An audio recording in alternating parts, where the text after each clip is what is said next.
오늘 말씀의 제목은 속건제입니다. 용서를 넘어 회복으로. 우리는 지난 시간 레위기 4장의 속죄제를 살펴보았습니다. 속죄제의 핵심은 그릇 범하였으되, 다시 말하면 부지 중에 지은 죄라도 반드시 용서함을 받아야 된다라고 했습니다. 그래서 속죄제는 마음의 제사입니다. 오늘 레위기 이제 마지막 제사입니다. 5장에 나오는 속건제입니다. 속건, 이 근은 한자로 허물이라는 뜻이에요. 다시 말하면 속건제는 나의 허물에 대해서 값을 지불하는 제사가 바로 속건제입니다. 사랑하는 여러분, 죄는 용서만으로 끝나지 않습니다. 반드시 회복으로 이어져야 합니다. 우리가 하나님 앞에 우리의 죄를 두고 회개할 때에 용서만으로 그쳐서는 안 됩니다. 반드시 다시 하나님과의 관계의 회복의 자리로 우리는 반드시 나아가야 합니다. 어떤 아이가 공을 차다가 옆집 유리창을 깨었습니다. 아이가 옆집 아저씨에게 찾아가서 말합니다. 아저씨 죄송합니다. 그러니까 그 아저씨가 말합니다. 그래, 괜찮다. 이 말의 의미는 무엇이죠? 내가 용서해 준다라는 말입니다. 그러면 여기서 끝나면 될까요, 여러분? 아닙니다. 아이는 용서는 받았지만 유리창은 여전히 깨어져 있습니다. 진짜 회복은 유리창 값을 물려주고 깨진 유리를 바꿔놓고 그리고 다시 관계가 좋아지는 것입니다. 용서는 관계의 문을 여는 것이고, 회복은 깨어진 것을 다시 세우는 것이 회복입니다. 이것이 바로 속건제입니다. 용서에 그쳐서는 안 되고 용서를 넘어서 회복으로 나아가야 합니다. 우리가 용서를 구하면 하나님은 괜찮아라고 하지 않으시고 다시 되돌려 놓으라고 말씀하십니다. 하나님의 은혜가 우리에게 부어진 바가 되어지면 우리는 질서를 찾게 됩니다. 그 질서를 찾는다라는 말의 의미는 하나님이 원래 정하신 그 자리로 질서가 다시금 세워진다라는 말씀입니다. 속건제의 성경적 원리입니다. 속건제는 반드시 배상이 포함되어야 합니다. 변상이 포함되어야 합니다. 죄는 그냥 실수가 아닙니다. 내가 잘 몰라서 내가 실수해서 죄를 범했습니다. 그게 아니라는 말입니다. 죄는 하나님 사랑의 질서를 흔들고 하나님 사랑의 질서를 깨뜨리는 것이기 때문에 죄는 우리가 생각하는 것보다 훨씬 더 우리에게 손해와 피해를 남기게 됩니다. 그래서 여러분, 용서는 하나님이 해주시는 것이고 회복은 우리가 책임지고 해야 되는 것입니다.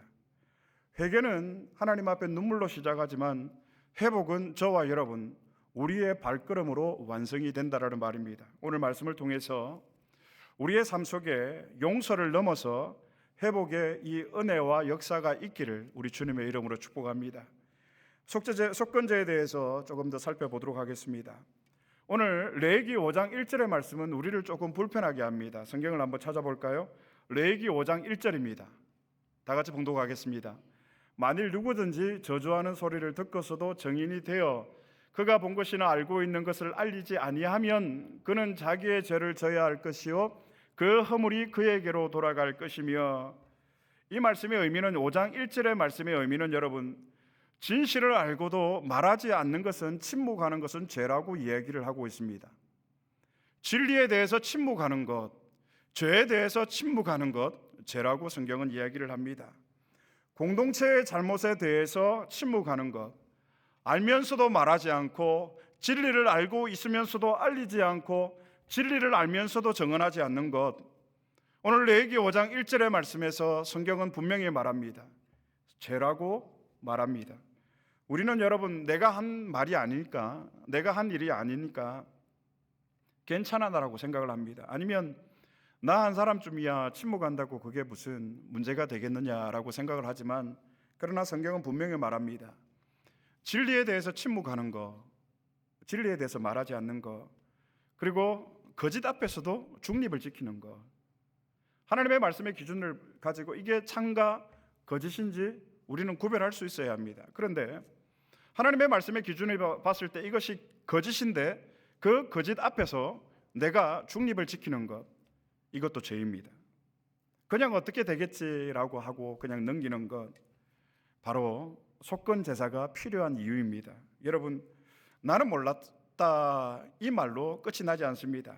몰랐어도 무엇은 남죠? 책임은 남습니다.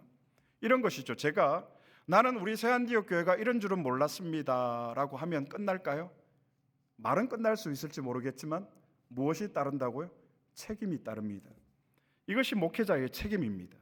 이것이 직분자와 우리 사역자들의 책임입니다. 몰랐지만 몰랐어도 책임은 남는다라는 말입니다. 성경 오늘 레위기 5장 3절의 말씀을 한 번 더 찾아보겠습니다. 레위기 5장 3절 말씀 다 같이 봉독하겠습니다. 만일 부지 중에 어떤 사람의 부정에 닿았는데 그 사람의 부정한 어떠한 부정이든지 그것을 깨달았을 때에는 허물이 있을 것이요, 만일 부지 중에 내가 고의가 아니라 모르고 어떤 사람의 부정을 알게 되었을 때에, 그 사람의 잘못을 알게 되었을 때에 나는 몰랐습니다. 그러나 오늘 석권제는 우리에게 분명히 말합니다. 그 역시 용서받아야 할 죄라고 성경은 말합니다. 여러분, 억울하지 않습니까? 나는 하지 않았는데, 내가 직접 행위를 하지 않았는데, 나는 몰랐는데, 그런데 그 부정한 것을 내가 알았다면, 거기에 내가 닿았다면 그 역시 용서받아야 한다라고 성경은 말을 하고 있습니다. 사랑하는 성도 여러분, 여기서 우리는 하나님의 기준이 얼마나 정확하고 얼마나 세심한지를 다시금 깨달아야 할 것입니다. 하나님, 나는 몰랐습니다 라는 말로 하나님은 끝내지 않으십니다. 하나님, 나는 교회가 이런 줄 몰랐습니다 이렇게 끝나지 않는다라는 것입니다. 하나님은 반드시 사역자나 목회자에게 책임을 물으십니다. 그것이 저와 여러분의 저는 차이라고 생각을 합니다. 여러분, 하나님의 기준이 왜 이렇게 까다롭고 왜 이렇게 섬세할까? 우리는 죄라면 보통 어떤 것을 떠올리게 됩니까?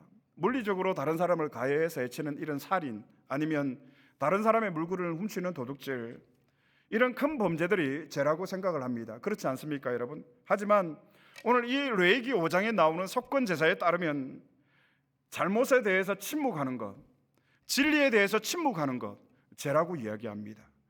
모르고 가담한 것도 죄라고 이야기를 합니다. 나는 몰랐다, 나는 알지 못했다, 나는 고의가 아니었지만 가담을 했다면 그것도 죄라고 얘기를 합니다. 성경은 죄에 대해서 얼마나 엄격한지 모릅니다. 왜 이렇게 엄격할까요? 제사는 성막으로 들어가는 문이라고 했습니다. 그 성막 안에 누가 계시죠?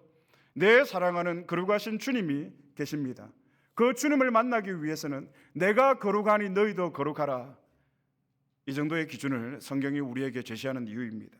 성도는 그러므로 정확한 사실을 확인 없이 맞장구 치는 것은 삼가해야 될 것 같습니다. 하나님이 너무 예민하신 건가요, 여러분?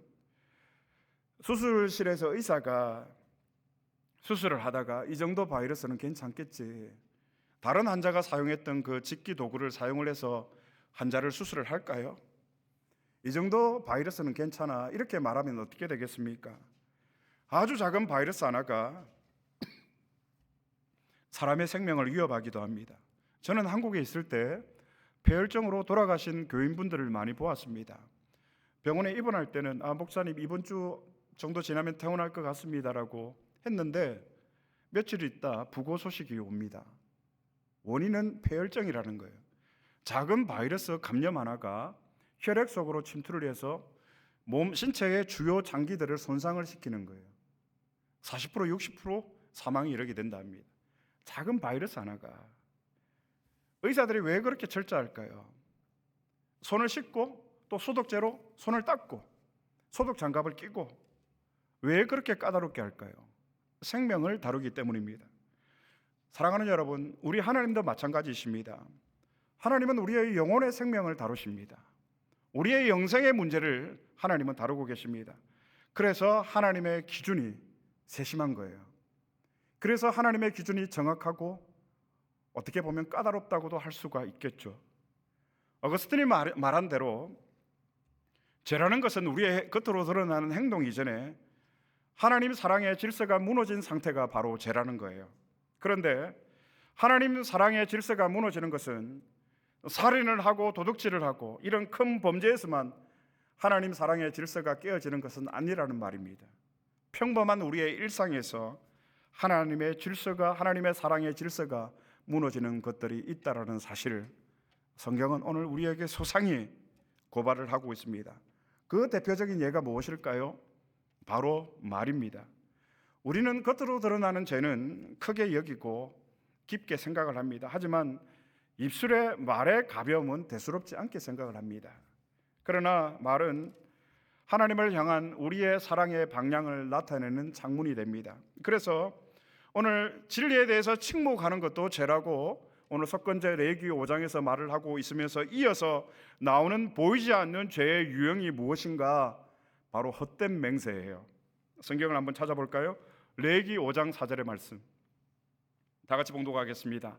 만일 누구든지 입술로 맹세하여 악한 일이든지 선한 일이든지 하리라고 함부로 말하면 그 사람이 함부로 말하여 맹세한 것이 무엇이든지 그가 깨닫지 못하다가 그것을 깨닫게 되었을 때에는 그 중 하나에 그에게 허물이 있을 것이니, 만일 누구든지 입술로 맹세하여, 입술로 함부로 말하지 말고 맹세하지 말라라는 말입니다. 여러분, 왜 맹세가 문제입니까? 여러분들이 결혼식장에서 검은머리 흰머리 파뿌리가 될 때까지 남편을 아내를 사랑하겠습니다, 그런 맹세하지 않았습니까? 왜 하나님 앞에서 맹세가 문제가 될까요? 영원히 여러분 배우자 곁을 지킬 수 있을까요? 지키지 못합니다. 우리는 유한한 존재이기 때문에 언젠가는 이별을 하게 될 것입니다. 그러면 우리가 맹세한 것은 헛된 맹세가 됩니다. 그러나 그 결혼식장에서 하는 이 맹세의 의미는 또 다른 의미가 있으니까 이해가 됩니다만, 여러분, 왜 맹세가 문제가 되냐면, 헛된 우리의 맹세는 하나님 사랑보다 나의 순간적인 감정이나 체면이나 기분을 더 사랑한 결과이기 때문입니다. 사랑하는 성도 여러분, 저는 여러분들을 위해서 목숨을 바치겠습니다. 목사가 이렇게 맹세를 한다고 칩시다. 헛된 맹세예요. 정말 성도를 사랑하고 정말 성도를, 교회를 생각하는 목회자는 함부로 그렇게 말 못합니다. 하나님 사랑보다 앞설 수 없기 때문에.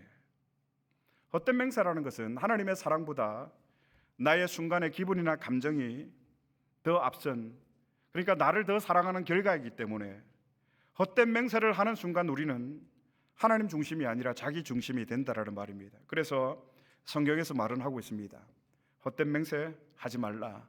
왜 헛된 맹세를 하지 말라고 했을까요? 죄가 되기 때문에.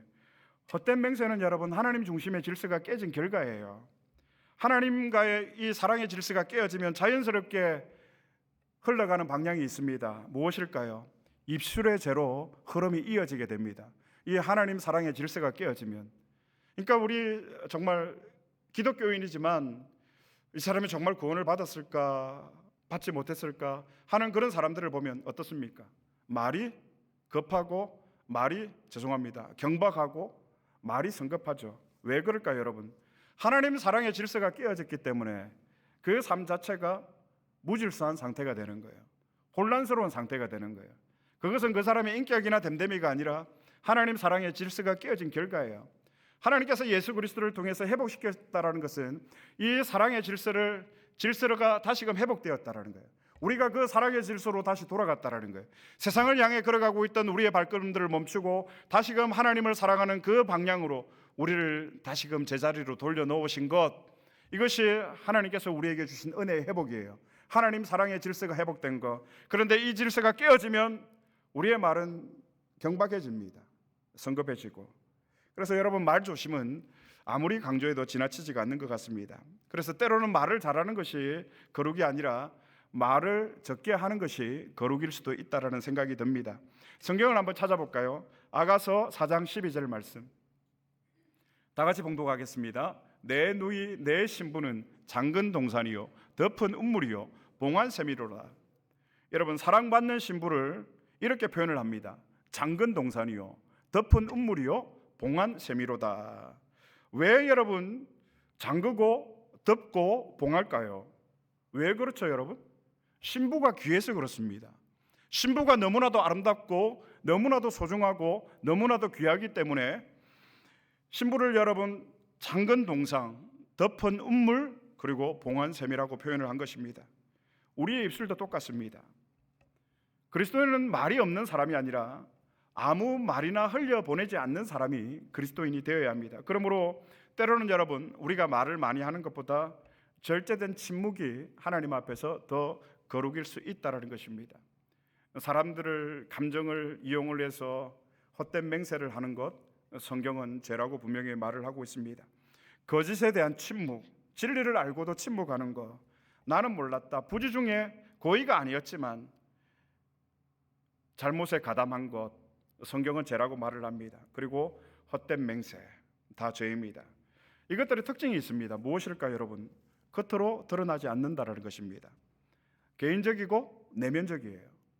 그래서 우리는 이 성경을 통해서 성령이 우리를 조명해 주실 때에 우리 안에 은밀히 또아리 들고 있는 우리의 내면의 이 죄악들을 발견을 해야 돼요. 여러분, 우리가 도덕적으로 살아갑니다. 우리가 뭐 살인을 합니까? 도둑질을 합니까? 물론 도둑질을 하는 사람들도 기독교인들도 있습니다만, 그러나 정작 우리가 하나님 앞에서 해결받아야 될, 회복되어야 할 그 죄의 문제는 은밀하게 우리의 내면에 자리 잡고 있다는 것입니다. 하나님은 사랑의 하나님이시지만 동시에 공의의 하나님이십니다. 그래서 오늘 속건제 드릴 때 특징이 무엇인가? 반드시 배상이 따라야 한다라고 성경은 말을 합니다. 여러분, 레위기 5대 제사 중에서 번제와 소제와 화목제와 속제제와 오늘 마지막 속건제 중에서 배상을 요구하는 것, 즉 보상을 요구하는 제사는 오늘 우리가 나누고 있는 이 속건 제사가 유일합니다. 다른 제사에는 여러분 배상이나 보상이 없습니다. 신학적으로 속건제가 중요한 이유가 바로 여기에 있습니다. 죄는 단지 우리의 영적인 문제뿐 아니라, 여러분, 이 영적인 문제라는 것은 우리가 죄를 범하고 나면 반드시 우리의 기도가 막혀요. 그리고 우리의 관계가 깨어지고 죄의 결과라고 저는 확신합니다. 왜? 이것은 저의 생각이 아니라 성경이 말을 하고 있는 거예요. 영적으로 문제가 생기면 그런 외형적인 모습들이 반드시 나타나게 되어 있습니다. 그리고 우리의 현실에 얼마나 큰 손해를 남기게 되는지도 모릅니다.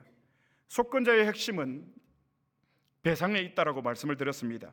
성경을 한번 찾아보겠습니다. 오늘 본문 16절의 말씀 다 같이 봉독하겠습니다.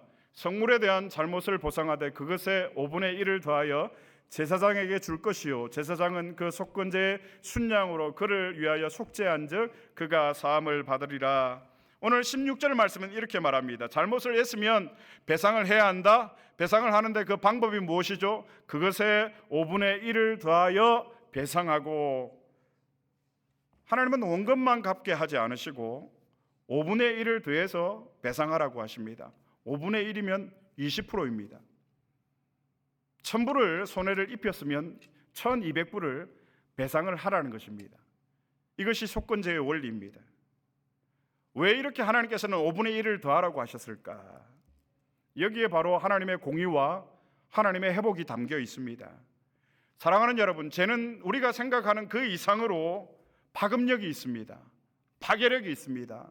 훨씬 더 큰 손해를 우리의 영혼에 남길 뿐만이 아니라 우리의 생활 가운데, 우리의 삶 가운데 그런 파괴력을 끼친다는 것입니다. 이해하고 들으십시오. 어떤 사람이 교회 재정을 만불 부정하게 사용을 했다라고 얘기를 해봅시다. 그런데 그 사람이 그 사실이 알려지자, 들통나자 만불을 교회에 다시 반환해 주었습니다. 그러면 숫자상으로는 해결된 것입니다. 그렇잖아요. 만불을 부정하게 사용하고 다시 만불을 교회에 돌렸습니다. 하지만 그게 숫자로는 끝난 것이지만 끝난 것이 아니라는 말입니다. 성경은 교인들 간에 깨어진 신뢰는 어떻게 회복이 됩니까? 공동체에 남는 상처는 어떻게 됩니까? 무엇보다도 훼손된 하나님의 영광은 어떻게 다시 회복할 수가 있습니까? 죄의 파괴력이에요. 죄의 파급력이에요. 죄는 이렇게 항상 우리의 눈에 보이는 손해보다 보이지 않는 그런 피해와 손해를 더 크게 남긴다라는 말입니다. 그래서 하나님은 속건 제사를 통해서 원금만 갚아라가 아니라 5분의 1을 더해서 그 이상 갚아라고 하나님께서 말씀하시는 겁니다. 저는 관계에 있어서도 마찬가지라고 생각을 합니다. 누가 나로 인해서 상처를 받았다면 그 상처를 회복하기 위해서 그 이전 상태보다 더 5분의 1을 더해서 그 사람을 사랑하고 그 사람을 품어야 한다라고 저는 생각합니다. 이것이 성경의 원리이기 때문입니다. 성경에 나오고 있는 이 속건 제사에 있어서 배상의 방법인 5분의 1은 무엇을 상징하는가? 죄의 파괴력이에요. 죄의 파급력이에요. 저는 우리가 처해 있는 현실보다 목사로서 더 중요하게, 가장 중요하게 여기는 문제가 무엇이냐면 이제 우리 교회 안에 죄가 들어와서는 안 된다라는 사실이에요. 그 어떤 죄도 들어와서는 안 된다라는 거예요. 왜? 그 작은 죄 하나가 교회 공동체를 깨뜨리고 우리의 신뢰를 깨뜨리고 하나님의 영광을 훼손하기 때문에 하나님이 5분의 1을 더해서 배상하라고 하신 이유는 여러분, 하나님의 목적은 심판이 아니에요. 우리를 징계하시고 우리를 체벌하시고 우리를 혼내시는 것이 아니라 우리와의 회복에 있기 때문에 하나님은 5분의 1을 더해서 배상하라고 하시는 것입니다. 원금만 갚으면 여러분 제로가 됩니다. 그러면 끝입니다. 그러나 5분의 1을 더하면 어떻게 됩니까? 플러스가 됩니다. 관계가 더 플러스가 된다는 말입니다. 이것이 바로 속건 제사의 정신입니다. 속건 제사를 통해서 우리가 하나님의 보좌 앞에 나아갈 수가 있습니다. 여러분, 하실 수 있겠습니까? 제사는 성막으로 들어가는 문인데 여기서 우리는 문제에 봉착하게 됩니다. 그러면 나는 얼마를 더 갚아야 하는가? 얼마를 더 배상해야 하는가? 내가 무너뜨린 이 신뢰와 관계, 나 때문에 병들은 이 공동체, 가정, 나 때문에 가려진 하나님의 영광, 도대체 얼마를 계산해서 5분의 1을 더해서 우리는 배상을 해야만 온전한 속건 제사를 통해서 하나님을 만날 수 있을까요? 여러분, 하나님 만나고 싶지 않으십니까? 우리가 천국에서도 하나님을 뵈야 되겠지만 저는 이 땅에서 늘 하나님과 동행하고 싶습니다. 늘 하나님과 친구처럼 이야기하고 싶습니다. 그런데 얼마를 계산해서 갚아야만 이 속건제를 온전하게 하나님 앞에 드릴 수 있을까? 5분의 1을 더해서 여러분 갚을 수 있겠습니까? 할 수 없습니다. 기억도 나지 않을 뿐더러. 사랑하는 성도 여러분, 여기서 복음이 등장합니다. 이사야 선지자는 예수님을 속건제의 제물이라고 이야기를 합니다. 성경을 한번 찾아보겠습니다. 이사야 53장 10절입니다. 이사야 53장 10절 말씀 다 같이 봉독하겠습니다. 여호와께서 그에게 상음을 받게 하시기를 원하사 질고를 당하게 하셨은즉 그의 영혼을 속건 제물로 드리기에 이르면 그가 시를 보게 되며 그의 날은 길 것이요 또 그의 손으로 여호와께서 기뻐하시는 뜻을 성취하리로다.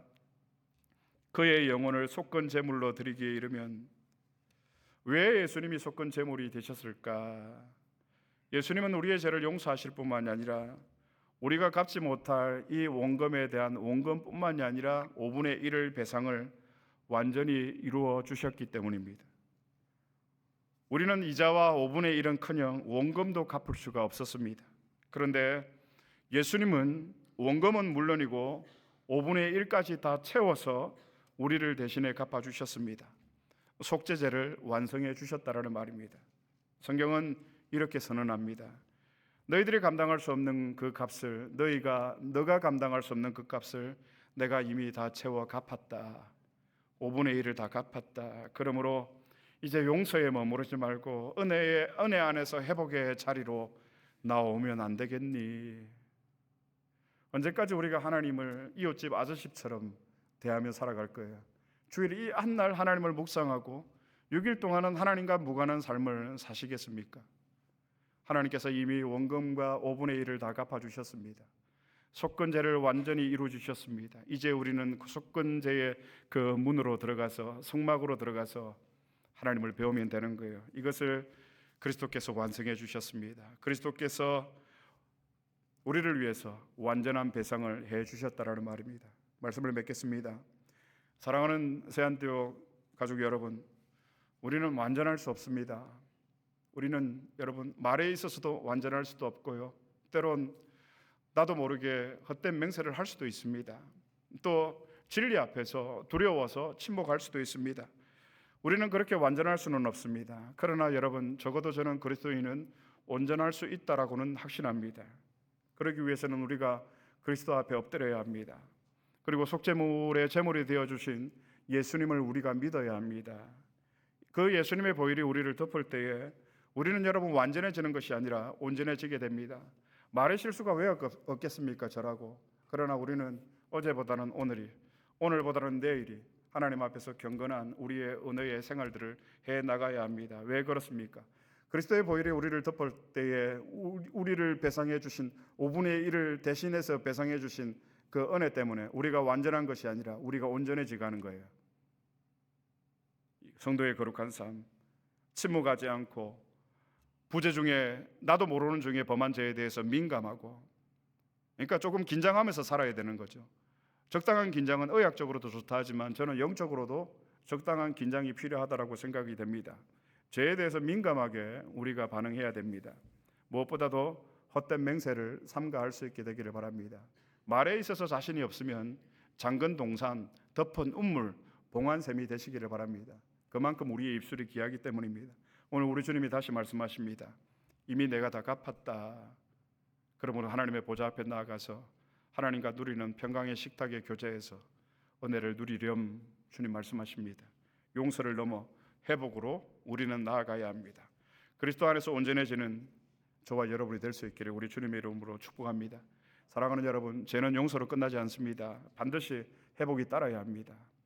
반드시 회복이 따라야 합니다. 그 일을 우리 주님이 이루어 주셨습니다. 용서를 넘어 회복으로 나아가는 저와 여러분, 우리 새한대교회가 될 수 있기를 우리 주님의 이름으로 축복합니다.